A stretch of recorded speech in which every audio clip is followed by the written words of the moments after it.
to Jerusalem and went up to heaven and came back? All last night in a couple of hours. Now, what are you going to say to this? What did Abu Bakr say? Abu Bakr that believed believed completely. He said, "In kana qalaha faqad sadaq." If Muhammad said it, if this is the source, then it has to be true. Because it came from that source. I believe in the source. And this is very important. I believe in the source. It has to be true. Period. So this is the manifestation of the humble, knowledgeable person who says, you know, there's still something beyond my ability.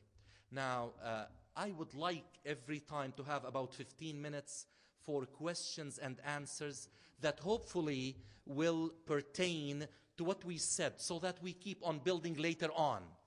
And this is what I'd like to say, if there is any question that you would like an answer to, inshallah, write it down, email it to me, and inshallah I will try to fit it in the presentation so that after 3 months, inshallah, we will feel that now we established the framework of our existence.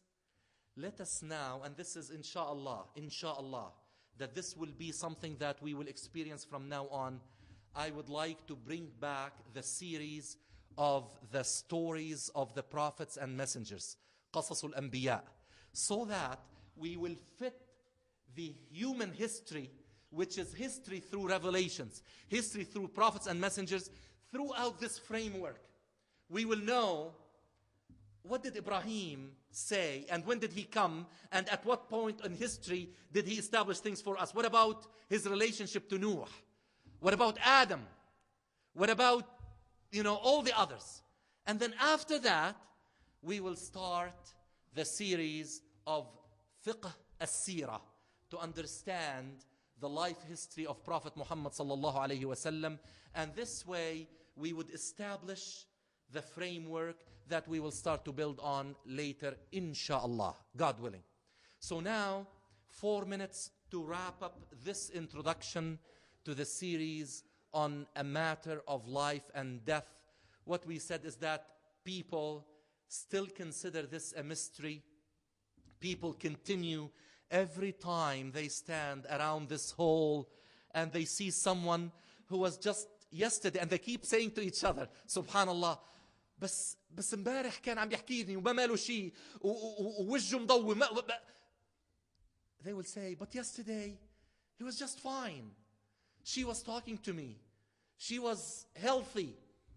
And this is why the mystery continues, because the people who used to inject life into your experience depart so quickly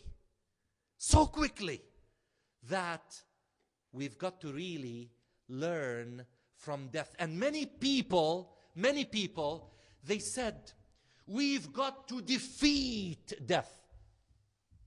Many scientists said that. They continue to say that. And they are actually working on systems and freezing the human tissues in a way that they will bring it out of the deep freeze, as Madonna is wishing that she can conquer death, and she wants her tissues to be frozen and be brought back after 50 years so that she can live forever. يَوَدُّ أَحَدُهُمْ لَوْ يُعَمَّرَ أَلْفَ سَنَةٍ. People love to live. Why? Because when they don't know what's going to come after that, they don't want to go there. People in their nature are more comfortable to visit places that they've been in than to go to places they've never been in. Think about it. Many people say, I'd like to go to and discover new places. But once they discover a good place, they tend to go to that place. Why? Because they are already comfortable with it. People are not comfortable with the unknown. And that is why people do not know what's going to come after death. So they are doing everything possible to live forever. So Allah subhanahu wa ta'ala said, look, and again now we're talking from Islamic perspective. He said, I brought someone that I made in this life live for more than 1,500 years. Someone that lived about 1,000 years. Some lived in the hundreds of years. And some do not even live in this phase of life. They die after 8 months of conception in the wombs of their mothers, and they go directly to the grave. Others die as little babies. Why? This is the mystery that God wanted to attach to death. And no matter how much you run away from death, when death comes, there's no opting out. You cannot opt out of death. قل إن الموت الذي تفرون منه فإنه ملاقيكم ثم تردون إلى عالم الغيب والشهادة فينبئكم بما كنتم تعملون. Say, O Muhammad, that the death that you are running away from would catch up with you. And after that, you will be returned to the one who possesses the knowledge of the unseen and the witness. And he would give you the account of the things that you did in this phase of life. يُدْرِكُّمُ الْمَوْتُ وَلَوْ كُنْتُمْ فِي بُرُوجٍ مُشَيَّدَةٍ. And this buruj mushayyada, some people in the past understood it as physical towers.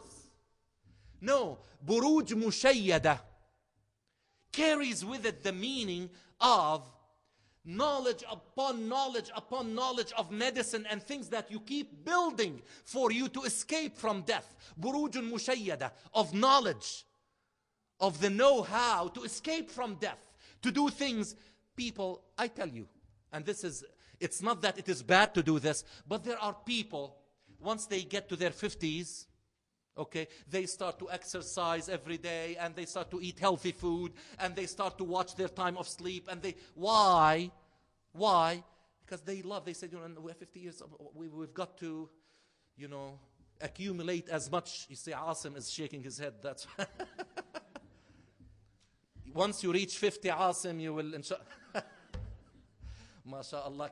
I want everybody to guess Asim's age afterwards. So they start to do everything to run away from death. Not that it is bad. No, Islam does not teach that. Okay, no, once you reach 50, eat spaghetti every day and sit watching television. No, it doesn't say that. It doesn't say that. But at the end of the series, inshallah, we will be better equipped, inshallah, to feel that we shouldn't run away from death, because it's the continuation of the journey. I hope that this was the kind of introduction that will keep us coming to continue this journey of life and the knowledge of this journey.